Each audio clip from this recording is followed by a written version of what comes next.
Good morning, good people. It's me again, Blaine Burkey, a Capuchin brother for 65 years. Today we celebrate Dr. Martin Luther King Jr., an American hero who led a movement to end segregation and counter prejudice in the United States through the means of peaceful protest. The day reminds me of my Mattingly ancestors. They were a very religious family which gave the church scores of priests and religious sisters and brothers. However, they were also slave owners, which pains me to admit.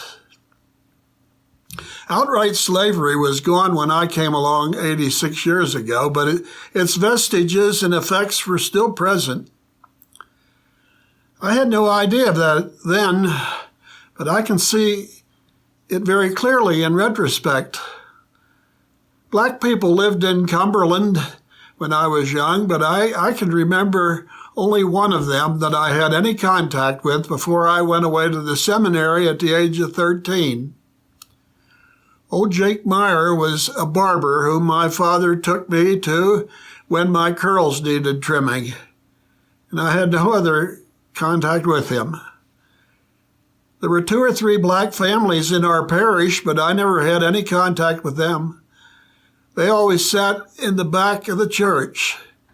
They had a number of children, but none of them attended the parish grade school or served as altar boys. There were several other black families who lived upon my route home from school, but I do not remember ever talking to any of them.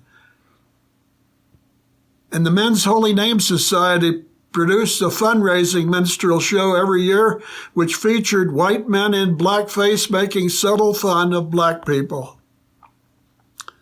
I don't think that I ever had any conscious dislike for black people, but it was surely my loss that I didn't get to know them better. As the years following my ordination 60 years ago,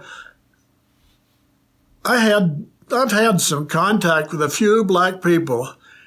There was Ron Anderson, an altar server at the Alvern Chapel, who has been my friend now for 50 years. The young ladies who daily served us meals at the Alvern Hotel, and Minnie Mae White, our great cook at St. Crispin's Friary.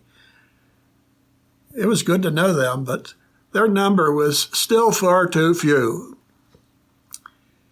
In 2011, I became involved with Miss Julia Greeley in her life, and she actually brought me into contact with the larger black Catholic community in Denver and elsewhere through our common interest in seeing Julia raised to the honor of the altars. I'm not equipped to lead a crusade as was Martin, but his dream is still far from being fulfilled.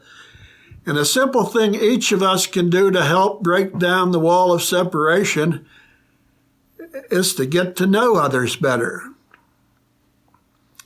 I hope we'll keep praying for one another. God bless you.